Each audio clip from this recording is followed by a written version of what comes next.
Hello hello, আরে মোটু শিগগিরই good নিউজের ঘোষণা করে দাও। গুড নিউজের থেকেও সুপার নিউজ আছে। এখন আপনারা আমাদেরকে টিভির সাথে সাথে জিও হটস্টারেও দেখতে পাবেন, যেখানে রয়েছে আলটিমেটেড টুনদের হুল্লোর, প্রিমিয়াম এন্টারটেইনমেন্ট আর live sports. Jio Hotstar, the world of infinite possibilities. অনেক দিন আগে এক দেশে এক রাজা ছিল। সে রাজার ছিল 3 মেয়ে। বড় মেয়ের নাম মণিমালা, মেজ মেয়ের নাম মুক্তমালা আর ছোট মেয়ের নাম মেঘমালা। রাজা মশাইয়ের বয়স হয়েছে, তাই উনি ঠিক করলেন যে উপযুক্ত তার হাতে রাজ্য শাসনের ভার দিয়ে তিনি বিশ্রাম নেবেন। তাই উনি সেদিন ঘোষণা করলেন, আজ আমি আমার উত্তরাধিকার নির্বাচন করব। আমার বয়স হয়েছে, রাজ্যপাটও ঠিক মতো চালাতে পারছি না, তাই আজ আমার এই 3 মেয়ের থেকে বেছে নেব সেরাকে। কিভাবে মহারাজ? আপনি তো মেঘমালার ওপর খুব দুর্বল। ঠিক ঠিক বলেছ। মেঘমালা মনের দিক থেকে কোমলে কঠোরে গড়া, বুদ্ধিও আছে, যুদ্ধবিদ্যায় পারদর্শিনী। তবুও আমি আরো 2 জনকেও সুযোগ দেব, ওদের সভায় আসতে বলা হোক।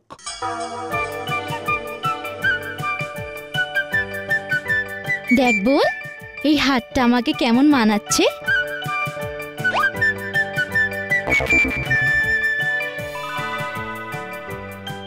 মুকুট পরে আমাকে কেমন রানী রানী দেখতে লাগছে না দিদি? আগে আমি তোকে জিজ্ঞেস করেছি, তুই আগে বলবি। আমি বড়। হাড়ি তো বড়, আমাকে দেখতে তোর থেকে ভালো, তাই আমাকে হিংসে করিস না। আমি সব বুঝি, সব। আমি ছোটকে ডাকছি, সে বলবে কে বেশি সুন্দর। এই ছোট ছোট, এদিকে একটু আয় দেখি বোন। ছোট রাজকন্যা ঘরে ঢোকে। কি বলছো দিদি? বল দেখি বোন, আমাদের মধ্যে কে বেশি সুন্দর? আমি, তাই না রে ছোট? আমাকে ভালো দেখতে, কি বলিস ছোট? ওদের ঝগড়া চলতেই থাকে, এটাই ওদের রোজকারের ঘটনা। ঝগড়া চলতেই থাকে, কিন্তু দাসী এসে ডাকে। দাসী বলে, মহারাজ রাজ দরবারে তোমাদের 3 বোনকে ডেকেছেন, এক্ষুনি চলো। চল চল চল, বাবা ডেকেছে, চল চল।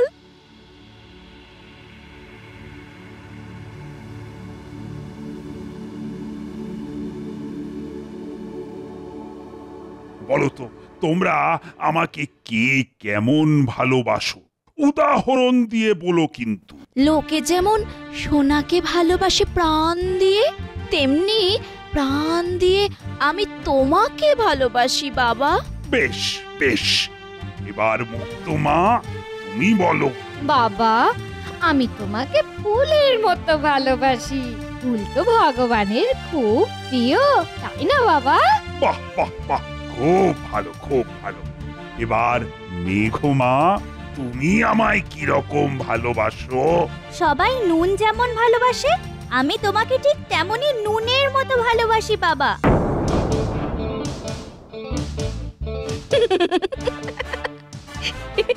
বাবাকে তুই ভালোবাসিস ওই সামান্য নুনের মতো?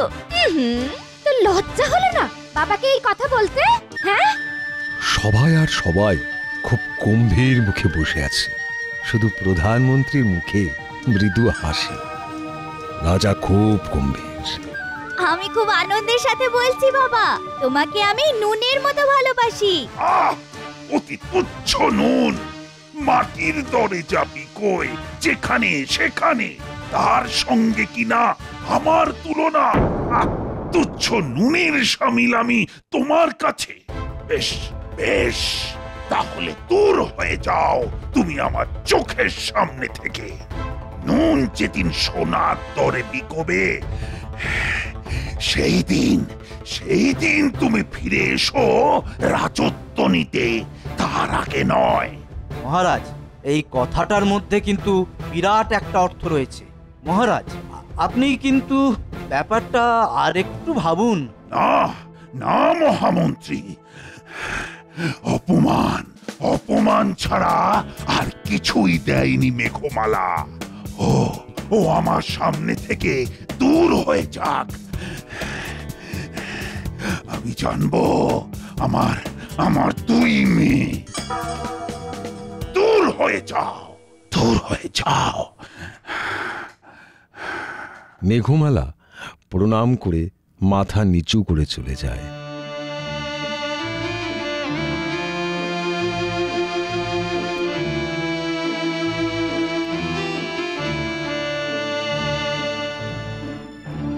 মনের দুঃখে রাজকন্যা মেঘমালা হেঁটে যাচ্ছে। পাহাড় জঙ্গল পেরিয়ে, নদী নালা পেরিয়ে, কাঁকড় বেচানো রাস্তায় খালি পায়ে সে হেঁটে চলেছে। চলতে চলতে পায়ে কাঁকড় বেঁধে, নরম পায়ে কাঁকড় বিঁধে রক্ত পড়ে, তবু হেঁটে যায়। হাঁটতে হাঁটতে বেলা পড়ে যায়, সন্ধে নামে। আর ঠিক তক্ষুনি একটা থুরথুরি বুড়ি সামনে এসে দাঁড়ায়। বুড়ি স্নেহের স্বরে বলে, মেঘমালা, আমি তোর জন্য এখানে অপেক্ষা করছি মা। আমি জানি তোর মনে এখন কি ঝড় চলছে। আমার সাথে আয়।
বাবা বাবা বাবা, এ কদিনেই তো পাকা কাজের হয়ে গেছিস রে।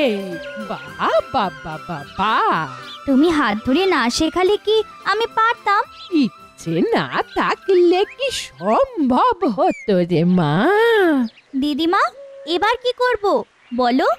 এবার একটু বিশ্রাম নে মা। একটা কথা বলি তোকে, খেলা কিন্তু জমে গেছে। কিসের খেলা? নুনের খেলা। কি বলছো এসব আজগুবি কথা? আগে আমি ঠিক কথাই বলেছি। এ রাজ্যের কর্তাকে এক কণা নুন নেই কো মহারাজ। না না না, এ হতে পারে না, কিছুতেই হতে পারে না। রাজামশাই পড়ল ভীষণ চিন্তায়। কোথা থেকে যে কি হলো কিছুই বুঝতে পারছেন না।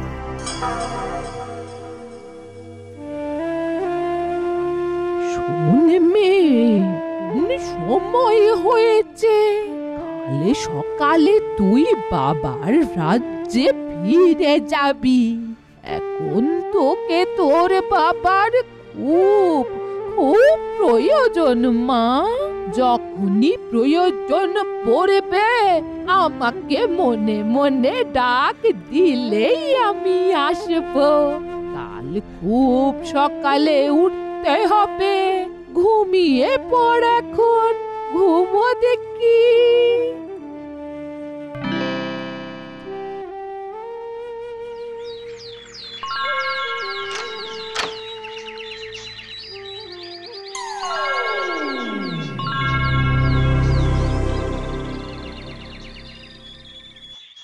ও মেয়ে,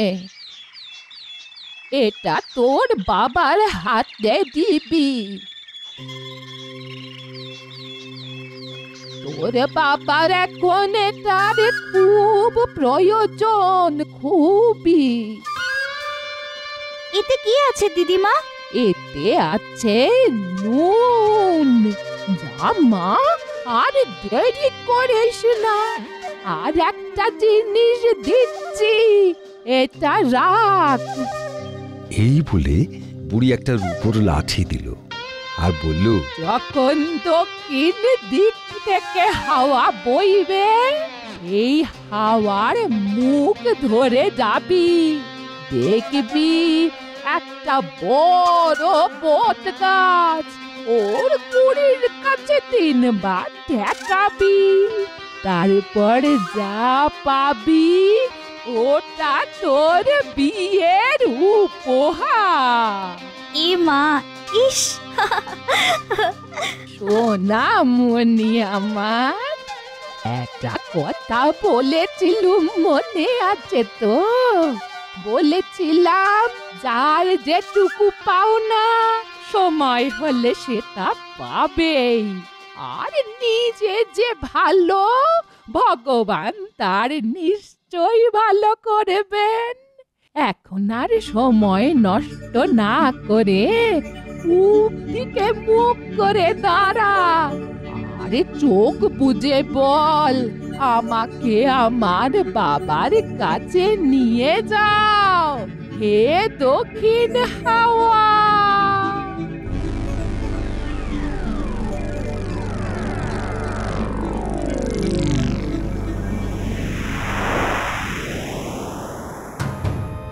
আহ, কোথা থেকে কি হলো? 1 ভরি নুনের দাম 2 ভরি সোনা। এ কার অভিশাপ লাগলো? মহারাজ, মার্জনা করবেন। রাজকন্যা মেঘমালাকে রাজ্য থেকে তাড়িয়ে দেওয়া খুব অনুচিত কাজ হয়েছে। নুনের অভাবে প্রজা বিক্ষোভ হচ্ছে মহারাজ, রাজপ্রাসাদের অন্দরেও বিক্ষোভ। আজ বুঝতে পারছেন মাটির দরে বিকোনো নুন কত অমূল্য। মহারাজ, আমরা মূল্য যাচাই করি তার চাকচিক্য দেখে, কিন্তু তার আসল মূল্য যাচাই হয় তার নিত্য ব্যবহারে। না না, ভুল ভুল করেছি, ভুল। হ্যাঁ, ওই ছোট রাজকুমারী মেঘমালাই আমাকে ভালোবাসে, কিন্তু কিন্তু কোথায় পাবো তাকে? কোথায়? বাবা, বাবা, বাবা! আমি তোর প্রতি খুব অন্যায় করেছি। আমি বুঝতে পারিনি সোনার দাম যে কতটুকু তার জানতে বাকি নেই। আর মালার ফুল শুকিয়ে গেলে ওটার জায়গা হয় আস্তা কুড়ে। বাবা, রাঁধুনিকে ডাকো, আজ আমি খুব জমিয়ে রান্না করব। কি করে করবি মা? এই রাজ্যে যে নুন নেই। এই তো আমার কাছে আছে। মেঘমালা হাতের পাত্র রাজার হাতে দেয়। রাজা খুলে দেখেন সাদা নুন। রাজা খুব খুশি। কতদিন পর নুন দিয়ে রান্না খাবো। বাবা, আমি রাজ্যের সবার হাতে পর্যাপ্ত নুন দেব। আমার রাজ্যে কেউ আর কোনো দিন আলুনি রান্না খাবে না। কিন্তু মা, ওইটুকু তো পাত্র, তাতে রাজ্যের সবার নুনের চাহিদা মিটবে কি করে? এই ভান্ডারের নুন শেষ হবে না বাবা। রাজকন্যা মেঘমালা রাজ্যবাসীর হাতে নুন দিচ্ছে। সবাই দাঁড়িয়ে নুন নিচ্ছে। রাজা আর প্রধানমন্ত্রী দাঁড়িয়ে দেখছে, ওদের মুখে হাসি। কাজের ফাঁকে অবসরে প্রতিদিনই মেঘমালার সেই বুড়ির কথা মনে পড়ে। তখনই মেঘমালার ডাগর চোখ দুটো জলে ভরে ওঠে। একদিন দক্ষিণ দিক থেকে হাওয়া বইতে শুরু করলো। মেঘমালার মনে পড়ল বুড়িমার কথা। যখন দক্ষিণ দিক থেকে হাওয়া বইবে, সেই হাওয়ার মুখ ধরে যাবি। মেঘমালা হাতের রূপোর কাঠি নিয়ে হাঁটতে থাকে। মেঘমালা যেতে যেতে একটা বট গাছ দেখতে পায়। এই তো বট গাছ। মেঘমালা এই বট গাছের গুড়ির কাছে 3 বার ঠেকাতেই গুড়ির সামনের দিকটা সরে যায়।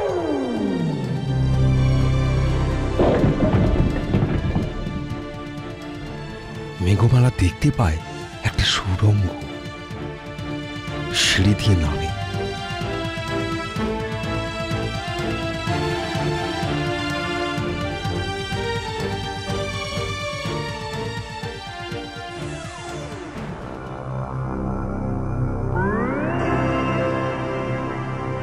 এই সুড়ঙ্গের মধ্যে যা আছে সব তোর, সব।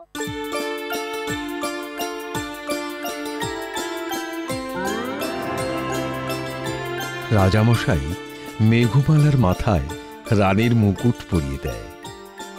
আজ থেকে এই রাজ্যের ভার আমি তোর হাতেই তুলে দিলাম, তোর হাতেই তুলে দিলাম মা, তোর হাতেই তুলে দিলাম। মেঘমালা রাজামশাইকে প্রণাম করে।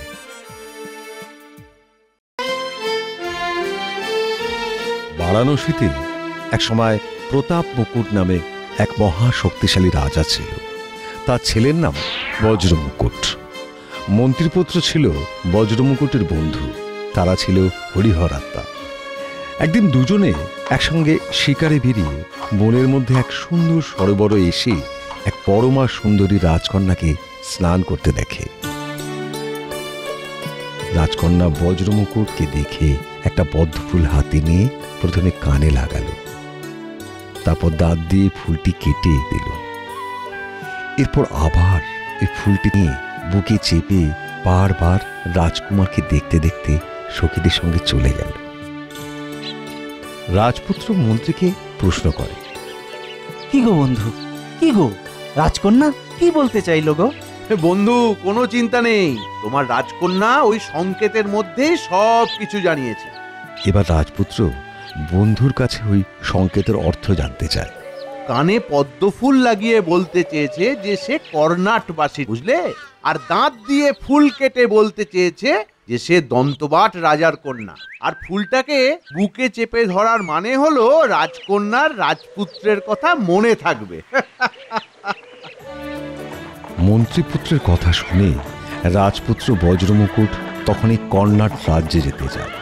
অগত্যা মন্ত্রীপুত্র তাকে নিয়ে কর্ণাট নগরে পৌঁছায়। নগরে পৌঁছে বলে, বন্ধু, রাজ পোশাক পরে আমাদের প্রাসাদে না যাওয়াই ভালো, আমরা বরং নগরের বাইরের কোনো বাড়িতে আশ্রয় নিই। তখন ওরা এক বুড়িকে এক ঘরের দাওয়ায় বসে থাকতে দেখে। মন্ত্রীপুত্র বলে, মা, আমরা বিদেশি বণিক, বাণিজ্যের জন্য এসেছি, তোমার ঘরে আমাদের একটু জায়গা হবে মা? দুজনের সুন্দর চেহারা আর কথাবার্তায় বুড়ি খুব খুশি হয়, থাকতে দেয়। কথায় কথায় ওরা জানতে পারে বুড়ি রাজবাড়িতে কাজ করে। বুড়ি বলে রাজকন্যা পদ্মাবতী তাকে খুব ভালোবাসে, রাজকুমারীর কাছে সে প্রায় দিনই যায়। এই কথা শুনে রাজকুমার বুড়িকে বলে, মা, কাল যখন আপনি রাজকুমারীর কাছে যাবেন তখন তাকে বলবেন বনের মধ্যে সরোবরের কাছে যে রাজকুমারকে সে দেখেছিল সে এসেছে। বুড়ি রাজকুমারীর কাছে গিয়ে জানায় রাজকুমারীর কথা। সব শুনে রাজকুমারী বুড়ির গালে চন্দন মাখা হাতে দুই গালে চড় মারে। বুড়ি ফিরে এসে জানায় সে কথা। শুনে মন্ত্রীপুত্র বলে, বন্ধু, দুই গালে 10 আঙুলের ছাপ, মানে 10 দিন পর তোমার সাথে রাজকন্যার দেখা হবে। 10 দিন পর কৃষ্ণপক্ষ, আর সেই কৃষ্ণপক্ষের রাতে বুড়ি আবার গেল রাজকন্যার কাছে। আবার রাজকুমার বজ্রমুকুটের কথা বলতেই পদ্মাবতী বুড়িকে খিড়কির দরজা দিয়ে বার করে দিল। বুড়ি ফিরে এসে সেই কথা আবার রাজপুত্র আর মন্ত্রীপুত্রকে জানায়। আজ তোমার মনের ইচ্ছা পূর্ণ হবে বন্ধু, রাজকন্যা আজ রাতে তোমাকে খিড়কির দরজার কাছে যেতে বলেছে। আমি এখনই কর্ণাট রাজ্যে যাব। মন্ত্রীপুত্রের নির্দেশ মতো বজ্রমুকুট রাতের বেলায় বরের সাজে রাজবাড়ির খিড়কির দরজায় হাজির হল। দেখতে পেল রাজকুমারী পদ্মাবতীও কনের সাজে খিড়কির দরজায় দাঁড়িয়ে। রাজকুমারী পদ্মাবতী আর রাজকুমার বজ্রমুকুট বিয়ে করল। বিয়ের রাতে বজ্রমুকুট জানায়, বুঝলে রাজকন্যা, তোমার পাঠানো এই সংকেতগুলো আমাকে বুঝিয়ে দিয়েছে আমার বন্ধু। সেই কথা শুনে রাজকুমারী পদ্মাবতী ভাবল, মন্ত্রীপুত্র যদি তাদের কথাগুলো সবাইকে বলে দেয় তার তো তার কলঙ্ক রটে যাবে। এই ভেবে সে কুমারকে বলল, তুমি তোমার বন্ধুর সাথে দেখা করে এসো, আমি নিজের হাতে মিষ্টি তৈরি করে বুড়ির বাড়ি পাঠিয়ে দেব, আর তুমি নিজে বসে থেকে বন্ধুকে খাওয়াবে, কেমন? বজ্রমুকুট বেরিয়ে গেলেই রাজকুমারী পদ্মাবতী তীব্র বিষ মিশিয়ে নানা রকম মিষ্টি তৈরি করে বুড়ির বাড়ি পাঠালো। মিষ্টি দেখে বজ্রকুমার বলে, বন্ধু নাও, পদ্মাবতী নিজের হাতে মিষ্টি তৈরি করে তোমার জন্য পাঠিয়ে দিয়েছে, আর বলে দিয়েছে আমি যেন তোমাকে সামনে বসে খাইয়ে তবে যাই। খেয়ে দেখো, দেখো বন্ধু, খেয়ে কেমন লাগে, খাও। মিষ্টি দেখে কিছুক্ষণ গম্ভীর হয়ে থাকলো মন্ত্রীপুত্র, তারপর বলল, বন্ধু, ওগুলো মিষ্টান্ন নয়, বিষ। রাজকন্যা আমার জন্য বিষ মাখানো মিষ্টান্ন পাঠিয়েছে। শুনে বজ্রমুকুট বলে, কি বলছো কি তুমি বন্ধু, কি বলছো? ও তোমাকে কেন বিষ মাখানো মিষ্টান্ন পাঠাবে বলো, কেন? না না না না, এ ভুল। আমি এক্ষুনি প্রমাণ করে দেখাবো তোমার ভাবনা ভুল। এই বলে বজ্রমুকুট সেই মিষ্টি একটা বিড়ালকে খেতে দেয় এবং বিড়ালটি মারা যায়। এটা দেখে বজ্রমুকুট খুব রেগে যায়, বলে, না না না না, এই এমন রাক্ষসীর মুখ দেখাও পাপ। আমি তার সঙ্গে কোনো সম্পর্ক রাখবো না। না না বন্ধু, সেটা উচিত হবে না। ওকে যেভাবেই হোক আমাদের রাজ্যে নিয়ে যেতে হবে। তুমি এক কাজ করো, রাজকন্যাকে গিয়ে বলো তোমার মিষ্টি খেয়ে আমার বন্ধু ঘুমিয়ে পড়েছে। অনেকক্ষণ বসে থেকে ও তার ঘুম ভাঙলো না।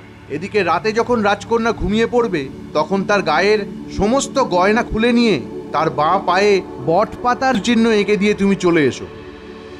বজ্রমুকুট বন্ধুর নির্দেশ মতো সব কাজ করে বুড়ির বাড়িতে ফিরে এলো। পরদিন সকালে মন্ত্রীপুত্র শ্মশানে গিয়ে এক যোগী সাজলো। তারপর বজ্রমুকুটকে বলল, বন্ধু, তুমি নগরে গিয়ে রাজ শ্যাকরার কাছে এই গয়না বিক্রি করবে, আর যদি কেউ তোমাকে চোর বলে ধরে তবে তাকে তুমি আমার কাছে নিয়ে এসো। তারপর বজ্রমুকুট বন্ধুর কথা মতো ওই গহনাগুলো নিয়ে রাজ শ্যাকরার কাছে বিক্রি করতে গেল। শ্যাকরা গহনাগুলোকে দেখে চিনতে পারল এবং বজ্রমুকুটকে চোর ভেবে রাজামশাইয়ের কাছে নিয়ে গেল।